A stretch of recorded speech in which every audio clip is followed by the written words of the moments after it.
Hi everyone, chemical bonding पढ़ रहे थे, हाइब्रिडाइजेशन, और जो बेसिक हाइब्रिडाइजेशन थे उनको समाप्त किया गया था पिछले लेक्चर में। आज कुछ पाई बॉन्डेड मॉलिक्यूल्स का हाइब्रिडाइजेशन हम लोग समझेंगे। इम्पॉर्टेंट वे भी हैं क्योंकि अभी तक जो एग्जांपल हमने देखा वे बेसिकली वैसे मॉलिक्यूल थे जिसमें केवल सिग्मा बॉन्ड बन रहा था। पाई बॉन्डेड मॉलिक्यूल्स का हाइब्रिडाइजेशन क्या होगा उसको समझेंगे। तो उसमें से सबसे पहले हम लोग बात करेंगे CO2 मॉलिक्यूल की, कार्बन डाइऑक्साइड की। लेविस स्ट्रक्चर के आधार पे थोड़ा सा आइडिया हम लोग यहाँ लगाएंगे, और वह आइडिया क्या होगा कि यहाँ ऑक्सीजन जो है डबल बॉन्ड बनाएगा ऐसा। अब चूंकि कार्बन के बैलेंस में इलेक्ट्रॉन हैं 4 और वे चारे इलेक्ट्रॉन यहाँ पार्टिसिपेट कर रहे हैं, तो 4 में से तो 2 यहाँ सिग्मा हैं और ये दोनों क्या हैं, पाई है। तो खैर सिग्मा पाई से मतलब नहीं है, टोटल 4 बॉन्ड बना रहा है कार्बन, इसका मतलब इसके पास 4 अनपेयर्ड होने चाहिए, है कि नहीं जरा समझो अच्छे से। तो एटॉमिक नंबर कितना होता है 6, कन्फिग्रेशन 2s2 2p2 ऐसा, 2s में 2 इलेक्ट्रॉन और 2p में 2। 4 चाहिए, है क्या 4 नहीं है तो प्रमोशन होगा इलेक्ट्रॉन का इस खाली ऑर्बिटल में, तो 1 यहाँ और 3 इसमें, 1 2 3 ऐसा, इस प्रकार से हो जाएगा। अब बात यहाँ आता है कि जो हाइब्रिडाइजेशन होगा, ऑर्बिटल का इंटरमिक्सिंग होगा, उसमें कितने ऑर्बिटल्स पार्टिसिपेट करेंगे, कितने ऑर्बिटल्स का यहाँ इंटरमिक्सिंग होएगा। तो बताए थे कि जो इंटरमिक्सिंग या हाइब्रिडाइजेशन होता है वह सिग्मा और लोन पेयर। तो यहाँ कार्बन के पास कोई लोन पेयर तो नहीं है, और सिग्मा टोटल कितने हैं, 2 सिग्मा है। तो इन 2 सिग्मा के आधार पे आप 2 एटॉमिक ऑर्बिटल का इंटरमिक्सिंग करोगे यहाँ।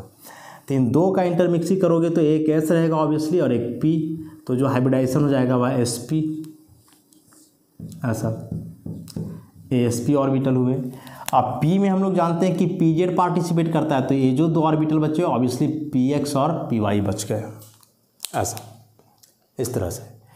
अब यहाँ बात करेंगे हम लोग ऑक्सीजन की। तो ऑक्सीजन का एटॉमिक नंबर 8, कन्फिग्रेशन लास्ट का लिखेंगे 2s2 2p4 ऐसे, 2s में 2 इलेक्ट्रॉन्स और 2p में 4, 1 2 3 और 1 4 ऐसा। एक ऑक्सीजन और है तो उसका भी यही कहानी होना है, 2s2 2p4 ऐसे, 2s में 2 इलेक्ट्रॉन्स और 2p में 4, 1 2 3 और 1 4 ऐसा। अब कैसे यहाँ दिखाओगे, तो देखो ऑक्सीजन भी जो डबल बॉन्ड बना रहा है तो डबल में एक सिग्मा बन रहा है, एक पाई। सिग्मा बॉन्ड बनता है किससे, हाइब्रिड ऑर्बिटल से, और यह पाई किससे बनता है, एटॉमिक ऑर्बिटल से ऐसा। तो ऑक्सीजन के पास हाइब्रिड ऑर्बिटल तो नहीं है, दोनों एटॉमिक है, लेकिन कार्बन के पास तो है ना। तो कार्बन का यह जो 2 हाइब्रिड है, दोनों में से एक हाइब्रिड सिग्मा बनाएगा इस ऑक्सीजन के साथ और एक हाइब्रिड सिग्मा बनाएगा इसके साथ। अब दोनों ऑक्सीजन के जो एक अनपेयर्ड इलेक्ट्रॉन बच गए, ये अनपेयर्ड इलेक्ट्रॉन जो है पाई बनाएंगे कार्बन का एटॉमिक ऑर्बिटल से। यहाँ से देखोगे, यहाँ से पाई और एक यहाँ से पाई ऐसा, इस तरह से। तो हाइब्रिडाइजेशन जो यहाँ sp लिखा गया किस आधार पे समझे, केवल सिग्मा बॉन्ड के आधार पे, पाई को लेकर के नहीं चलना है। पाई बॉन्ड जो बनता है वह प्योर एटॉमिक ऑर्बिटल से बनता है, पाई बॉन्ड हाइब्रिड ऑर्बिटल से कभी बनता नहीं है। अब यहाँ आप शेप को जरा डील करो। तो कार्बन के ये जो 2 ऑर्बिटल हैं sp हैं, और sp का शेप हम लोग जानते हैं ऐसा, this is sp orbital, this one is also sp orbital. दोनों में एक इलेक्ट्रॉन है तो एक इलेक्ट्रॉन दिखा दो आप ऐसा। अब ये जो sp ऑर्बिटल दोनों है, ये दोनों सिग्मा बना रहा है किसके साथ, तो ऑक्सीजन के ऑर्बिटल के साथ, और ऑक्सीजन का p ऑर्बिटल है, तो ऑक्सीजन के p ऑर्बिटल को आप दिखा ही दो यहाँ से। ऑक्सीजन का p ऑर्बिटल ऐसे ओवरलैपिंग हो जाएगा, तो ये एटॉमिक ऑर्बिटल से एक तरफ प्लस एक तरफ माइनस ऐसा, हेड ऑन ओवरलैपिंग है p ऑर्बिटल से, तो सिग्मा बनेगा। एक ऑप्शन का और इधर दिखाओ ऐसा, प्लस माइनस, इस तरह से। तो यहाँ भी यह p ऑर्बिटल हो जाएगा, सिग्मा यहाँ भी बनेगा। ये सिग्मा की बात की हमने। अब दोनों ऑक्सीजन देखोगे एक एक पाई बना रहा है, और यह जो पाई बन रहा है वह ऑक्सीजन का p है, और उसके लिए कार्बन का भी कौन सा ऑर्बिटल है, p है। तो कार्बन के जो दो ऑर्बिटल बने हुए हैं px और py, उन ऑर्बिटल्स को आप यहाँ से दिखाओ। इसको आप मान लो px, एक इलेक्ट्रॉन है प्लस माइनस एक इधर भी, इसको आप y मानना होगा आपको, प्लस माइनस। ये कार्बन के दो ऑर्बिटल जो पाई बना रहे हैं उसको हमने बना दिया ऐसा। ऑक्सीजन का भी यहाँ p बनेगा, क्योंकि पाई तो उसका भी p ही बना रहा है, तो दोनों के पास एक एक आप दिखा दो ऐसा। तो इसके पास यदि दिखाओगे तो सेम सिमेट्री का मतलब इसका x है तो इसका भी एक px ही आप दिखा दो, प्लस माइनस एक इलेक्ट्रॉन, और इसका y दिखाना होगा आपको, सेम सिमेट्री के होने चाहिए, y प्लस माइनस। तो इसका जो है इसके साथ ओवरलैपिंग करेगा, और यह जो px है वह इधर ओवरलैपिंग करेगा, सॉरी यहाँ से होगा ऐसे, इस तरह से। तो बताया कि पाई बॉन्डेड मॉलिक्यूल का ऑर्बिटल पिक्चर थोड़ा सा कॉम्प्लिकेटेड हो जाता है, और ऑर्बिटल पिक्चर थोड़ा सा कॉम्प्लिकेटेड क्यों हो रहा है आप देख रहे हो। ऐसे ऑर्बिटल का ओवरलैपिंग सबका आप नहीं दिखा पाओगे, इसलिए हम लोग बस ऑर्बिटल कंसेप्ट को समझते हैं कि पाई बॉन्ड बन रहा है तो ऑब्वियसली उसमें एटॉमिक ऑर्बिटल ही इन्वॉल्व होगा, चाहे वह सेंट्रल एटम हो या पेरीफेरल हो। पेरीफेरल का तो जनरली एटॉमिक ऑर्बिटल ही इन्वॉल्व करता है, हाइब्रिड रेयरली ही। अब जब शेप यहाँ बनाओगे तो कार्बन सिग्मा बॉन्ड ऑक्सीजन, एक इधर भी सिग्मा बॉन्ड ऑक्सीजन, दोनों के साथ पाई बन रहा है, तो एक पाई इधर एक पाई इधर ऐसा। और देखोगे तो प्रत्येक ऑक्सीजन पे दो दो लोन पेयर बच रहे हैं ऐसा, दो लोन पेयर इस प्रकार से। शेप का नाम क्या होना है, लीनियर।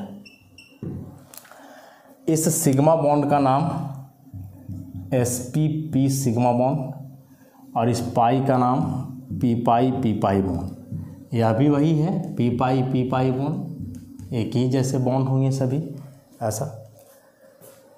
तो CO2 एक पाई बॉन्डेड मॉलिक्यूल हुआ, sp हाइब्रिडाइजेशन ऑफ कार्बन। ऐसे ही हम लोग sp2 sp3 हर एक कैटेगरी में एक एक एग्जाम्पल देखते चलेंगे।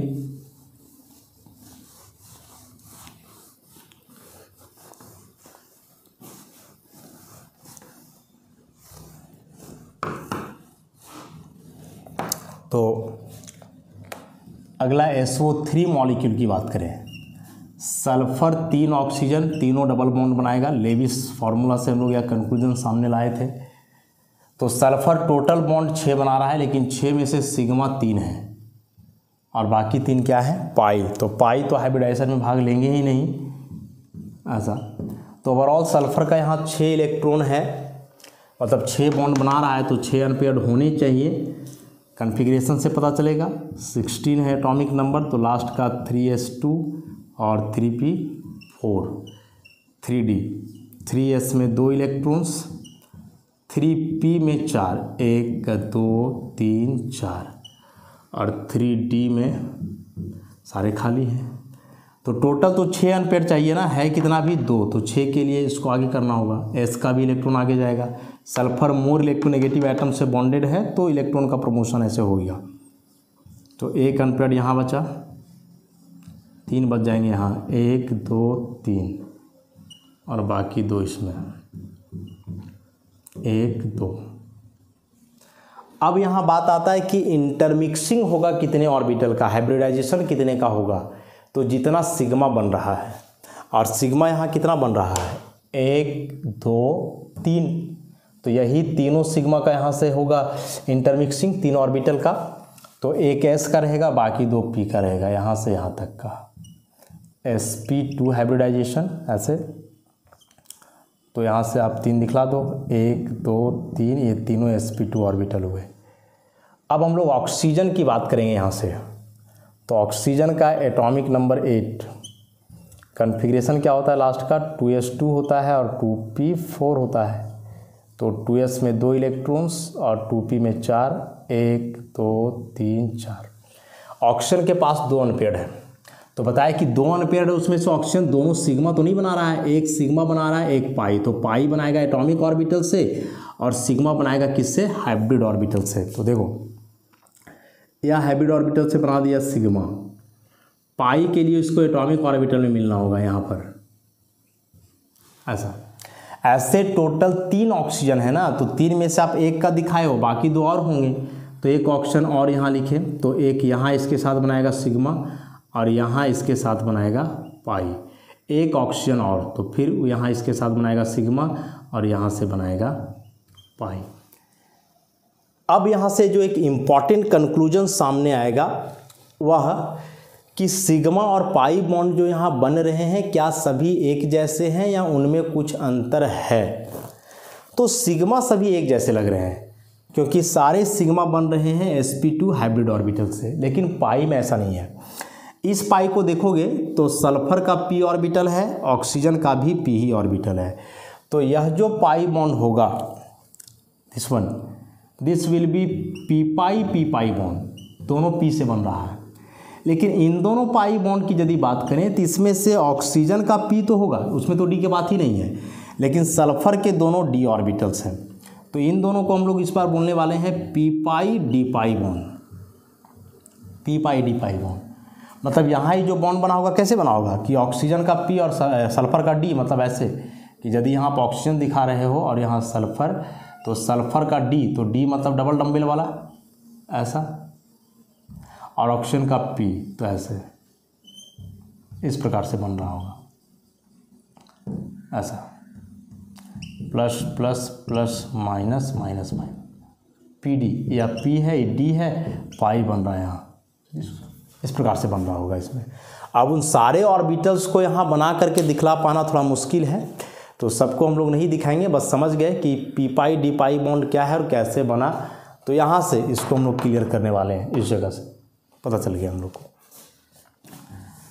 अब यदि इसका शेप बनाओगे तो शेप डिसाइड करता है केवल सिग्मा, और सिग्मा 3 बन रहा है sp2 से, कोई लोन पेयर नहीं है, तो sp2 में जैसा शेप होता है वैसा आप बनाओ, ट्रायगोनल प्लानर होता है। तो sulphur double bond oxygen 2 lone pair, double bond oxygen 2 lone pair, इधर भी double bond oxygen 2 lone pair.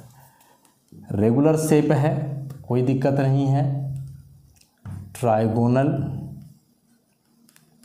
Planner, angle 120 ही होना चाहिए ऐसा। तो यह था SO3 मॉलिक्यूल जिसमें सल्फर 3 ऑक्सीजन से डबल बॉन्ड से जुड़ा है। अब sp3 एग्जाम्पल का या sp3 हाइब्रिडाइजेशन का एक एग्जाम्पल देखें हम लोग।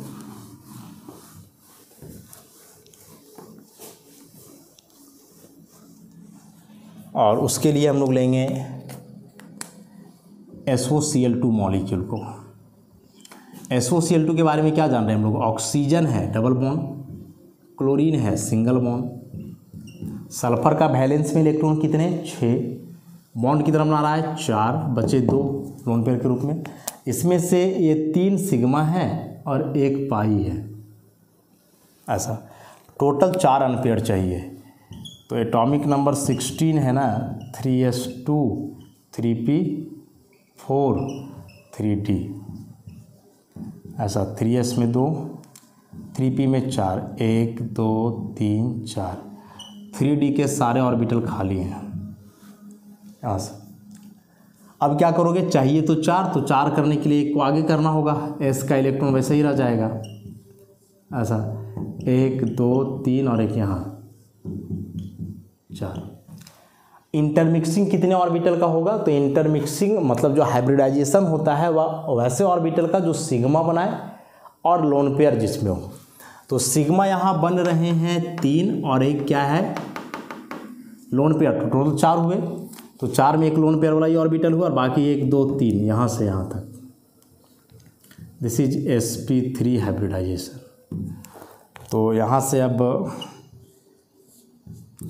ये 4 बनेंगे, एक में लोन पेयर रहेगा। अब यहाँ सल्फर के साथ जो पेरिफेरल एटम है ऑक्सीजन क्लोरीन दोनों है, तो क्लोरीन की बात करें तो एटॉमिक नंबर 17, तो 3s2 3p5 ऐसा 1 2 3 4 5 एक अनपेयर्ड इलेक्ट्रॉन वाले ऑर्बिटल ओवरलैप करेंगे, एक क्लोरीन और है उसका भी वही हाल होगा। लेकिन ऑक्सीजन की बात करें हम लोग तो थोड़ा सा डिफरेंट होने वाला है, 2s2 2p4 1 2 3 4। अब इसमें से जब हम लोग क्या देख रहे हैं कि जो 2 है उसमें से एक सिग्मा बना रहा है, एक पाई, तो सिग्मा बनेगा हाइब्रिड ऑर्बिटल से यहाँ और पाई बन जाएगा दिस वन। तो ये पाई देखो ऑक्सीजन का p ऑर्बिटल है, लेकिन यह सल्फर का कौन सा है d, क्या नाम हो जाएगा इसका p pi d pi bond ऐसा। शेप बनाओगे तो sp3 hybridization with 1 lone pair on the central atom. तो याद करो sp3 हाइब्रिडाइजेशन जब हम लोग पढ़ रहे थे तो वहाँ जब एक लोन पेयर आ रहा था सेंट्रल एटम पे तो कैसा शेप होता था उसका, किस प्रकार से शेप होता था उसका, तो शेप वहाँ हो रहा था ट्रायगोनल पिरामिडल। तो एक लोन पेयर ऐसा रहेगा, एक डबल बॉन्ड से ऑक्सीजन होगा, बाकी 2 क्लोरीन थ्रू सिंगल बॉन्ड ऐसा।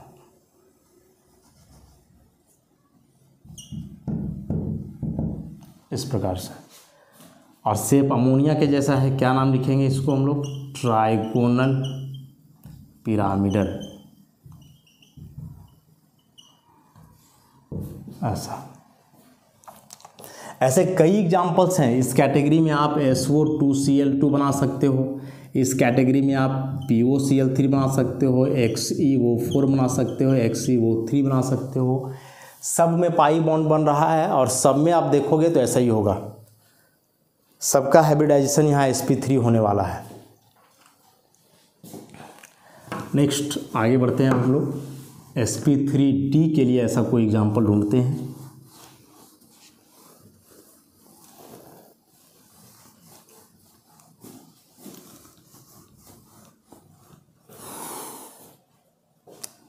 sp3d, इसमें एग्जाम्पल लें XeO2F2 की ऐसा। XeO2F2 में क्या होगा, जेनॉन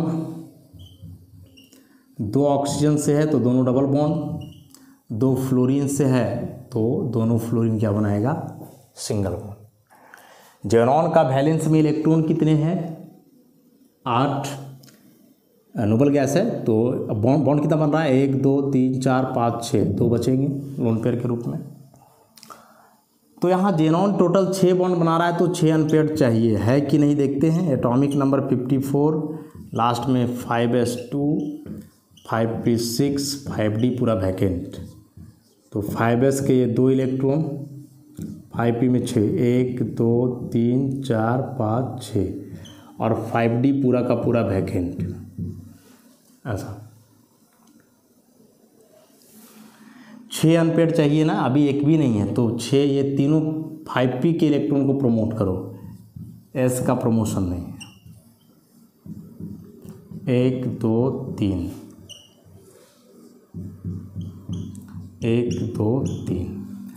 इंटरमिक्सिंग कितने ऑर्बिटल का होगा, तो देखो कितने का होगा, या सिग्मा सिग्मा डबल में सिग्मा पाई। तो जेनॉन के अगल बगल 1 2 3 4 सिग्मा और 1 लोन पेयर है, 4 सिग्मा 1 लोन पेयर, तो टोटल 5। तो 5 ऑर्बिटल को मिलाना है, तो 5 में से तो 1 शुरू का मिल जाएगा, बाकी ये 3 और 1 यहाँ तक ऐसे। तो ये जाना है sp3d हाइब्रिडाइजेशन, s का 1 p के तीनों और d का 1। और अब जब मिलाओगे यहाँ से तो ऐसा, इस सब में,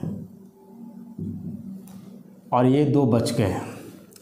अब ज़रा गौर से देखना है, 2 फ्लोरीन है 2 ऑक्सीजन है, तो फ्लोरीन का एटॉमिक नंबर 9, 2s2 2p5 ऐसे, 2s में 2 इलेक्ट्रॉन, 2p में 5, 1 2 3 4 5, तो ऐसे यहाँ सिग्मा बन गया। ऐसे एक फ्लोरीन का और हुआ, लेकिन ऑक्सीजन की बात जब आप करोगे तो इसका तो थोड़ा अलग हो जाता है ना, डबल बॉन्ड है 2s2 2p4, ऐसे 2s के 2 इलेक्ट्रॉन और 2p के 4, 1 2 3 4 ऐसा।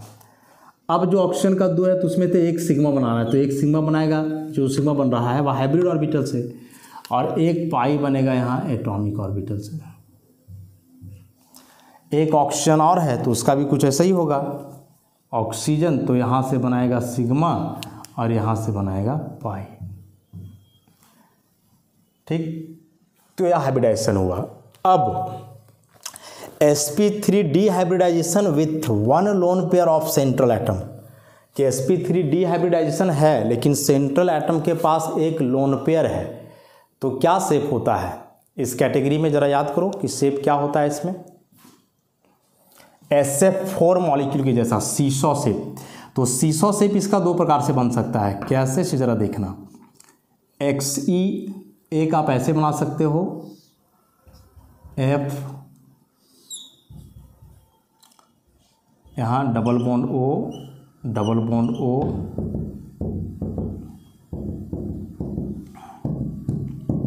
जेनोन का एक लोन पेयर, और दूसरा आप इसी को ऐसे बना सकते हो, XE लोन पेयर तो रहेगा ही, यहाँ double bond O, single bond F, single bond F, ऐसा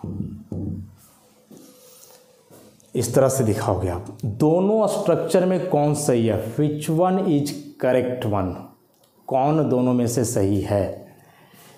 तो अब याद करो जरा, जब sp3d बता रहे थे कि यह एक्सियल है जिसमें केवल p और d कैरेक्टर होता है, यह इक्वाटोरियल है जिसमें sp2 कैरेक्टर होता है। s कैरेक्टर है इसीलिए यह मोर इलेक्ट्रोनेगेटिव है, और इसमें s कैरेक्टर नहीं है इसलिए लेस इलेक्ट्रोनेगेटिव है, लेस इलेक्ट्रोनेगेटिव। अब इसमें से डिसाइड करने के लिए जो है ना आता है यहाँ बेंट्स रूल,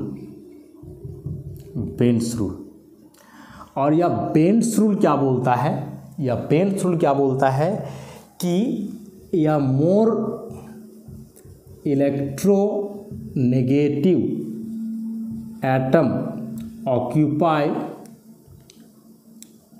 ऑक्यूपाइज या लेस इलेक्ट्रोनेगेटिव ऑर्बिटल, बस इस कंसेप्ट को याद रखो, एंड वाइस वर्सा, कि एक मोर इलेक्ट्रोनेगेटिव सब्स्टिट्यूएंट या फिर एक मोर इलेक्ट्रोनेगेटिव एटम जो है हमेशा लेस इलेक्ट्रोनेगेटिव ऑर्बिटल को ऑक्यूपाई करता है, और एक less electronegative orbital atom more electronegative orbital को ऑक्यूपाई करता है। तो फ्लोरीन और ऑक्सीजन में ज़्यादा इलेक्ट्रोनेगेटिव फ्लोरीन का है, तो यह फ्लोरीन जो कि एक मोर इलेक्ट्रोनेगेटिव एटम है यह ऑक्यूपाई करेगा किसको, जो लेस इलेक्ट्रोनेगेटिव ऑर्बिटल है। और लेस इलेक्ट्रोनेगेटिव ऑर्बिटल कौन सा है, एक्सियल का होता है, इसमें जानते हैं हम लोग एक्सियल का ऑर्बिटल होता है ऐसा। और ऑक्सीजन का इलेक्ट्रोनेगेटिविटी कम है तो यह मोर इलेक्ट्रोनेगेटिव ऑर्बिटल ऑक्यूपाई करेगा, और मोर इलेक्ट्रोनेगेटिव ऑर्बिटल मतलब जिसमें एस कैरेक्टर हो, मतलब इक्वाटोरियल वाला। तो उस हिसाब से जो है यह स्ट्रक्चर सही है। अच्छे से इसको, बहुत इंपॉर्टेंट कंसेप्ट है, या एग्जाम में आता है तो ये दोनों स्ट्रक्चर दिए रहेंगे, पूछा जाएगा सही कौन है। बेंट्स रूल आप याद रखना, बेंट्स रूल बोलता है कि हमेशा एक more electronegative substituent less electronegative orbital को ऑक्यूपाई करेगा, और एक less electronegative substituent more electronegative को ऑक्यूपाई करेगा। हालांकि ऑक्सीजन का इलेक्ट्रोनेगेटिविटी कम थोड़े, लेकिन फ्लोरीन की तुलना में तो कम हुआ ना, फ्लोरीन की तुलना में तो कम हुआ ही यार। इसीलिए जो है इसमें ऑक्सीजन कम इलेक्ट्रोनेगेटिव है तो जो मोर इलेक्ट्रोनेगेटिव ऑर्बिटल है sp2 उसको ऑक्यूपाई करेगा, और फ्लोरीन का इलेक्ट्रोनेगेटिविटी ज़्यादा है तो जो लेस इलेक्ट्रोनेगेटिव ऑर्बिटल है जिसमें s कैरेक्टर नहीं है, मतलब एक्सियल वाले को ऑक्यूपाई करेगा। तो यह स्ट्रक्चर गलत है, ऐसा नहीं बनेगा। इसी में एक एग्जाम्पल आप और देखोगे इस बेंट्स रूल पे आधारित, और वह एग्जाम्पल क्या होना है, तो जैसे मान लो एग्जाम में बनाने आ जाए PF2Cl3 इसका, और बहुत सारे स्ट्रक्चर दिए रहे हैं इसके, इस प्रकार से Cl Cl Cl, फिर ऐसा दिया रहे PCl Cl Cl F F, फिर है Cl F Cl Cl F, ऐसे अलग अलग एग्जाम्पल्स दिए रहे हैं। ऐसा पूछा जाएगा कि इसमें से कौन सा स्ट्रक्चर सही है। तो बस आप देख लो, इलेक्ट्रोनेगेटिविटी के आधार पे ही तो कंक्लूजन हम लोग को लाना है सामने। क्लोरीन फ्लोरीन, क्लोरीन और फ्लोरीन में फ्लोरीन का इलेक्ट्रोनेगेटिविटी ज़्यादा, तो जो ज़्यादा इलेक्ट्रोनेगेटिव एलिमेंट है वह रहेगा कहाँ, एक्सियल पे, क्योंकि एक्सियल वाले ऑर्बिटल का इलेक्ट्रोनेगेटिविटी कम होता है। कम क्यों होता है, क्योंकि उसमें एस कैरेक्टर नहीं है। आप बोलोगे सर ऐसा है क्यों, आखिर ये मोर इलेक्ट्रोनेगेटिव एक लेस इलेक्ट्रोनेगेटिव ऑर्बिटल को ही क्यों ऑक्यूपाई करेगा, तो इसलिए क्योंकि यदि दो मोर इलेक्ट्रोनेगेटिव सब्स्टिट्यूएंट एक दूसरे के सामने जाते हैं तो मोर इलेक्ट्रोनेगेटिव कहने का मतलब हुआ कि उनके पास इलेक्ट्रॉन डेंसिटी ज़्यादा होगा, और जब दो ज़्यादा इलेक्ट्रॉन डेंसिटी वाले स्पीशीज एक दूसरे के नज़दीक जाएंगे तो उनमें इंटर इलेक्ट्रॉनिक रिपल्सन होगा, सिस्टम का एनर्जी बढ़ेगा तो स्टेबिलिटी घटेगा। तो इलेक्ट्रोनेगेटिविटी ज़्यादा है मतलब इलेक्ट्रॉन डेंसिटी ज़्यादा है उस केस में, तो वह हमेशा लेस इलेक्ट्रोनेगेटिव के पास जाएगा, तब वहाँ इलेक्ट्रॉनिक बैलेंस हो सके और वैसा कोई रिपल्सन वगैरह जैसा फैक्टर ऑपरेट ना हो। तो देखो इन तीनों में सबसे ज़्यादा सही कौन हुआ, तो इसमें जो दोनों फ्लोरीन है एक्सियल पे है, यहाँ दोनों इक्वाटोरियल, यहाँ एक इक्वाटोरियल एक एक्सियल, गलत, दिस वन इज राइट। ऐसा तो यह बेंड थ्रू काफ़ी इंपॉर्टेंट है, कई एग्जामिनेशन में क्वेश्चन फ्रीक्वेंटली पूछे जाते हैं इस टॉपिक से, और पूछा जाना भी चाहिए, देख के ही लग रहा होगा कि कितना इंपॉर्टेंट टॉपिक है यह। ऐसा तो अच्छे से आप इसको जो है ध्यान में रखोगे। और यह एराइज होगा किसमें, जिसमें दो अलग अलग टाइप के ऑर्बिटल बनते हों, मतलब एक्सियल इक्वाटोरियल जिनमें बनते हों, उसी में, सब में यह लागू नहीं होगा। इसके बाद जैसे हम लोग sp3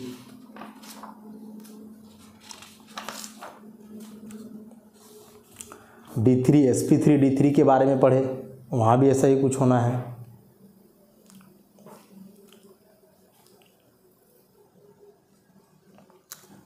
तो ये थे कुछ पाई बॉन्डेड मॉलिक्यूल का स्ट्रक्चर, कुछ आयंस का जो है हाइब्रिडाइजेशन या शेप वगैरह हम लोग कंसीडर करेंगे, लेकिन नेक्स्ट लेक्चर में। आज के लिए इतना ही, धन्यवाद।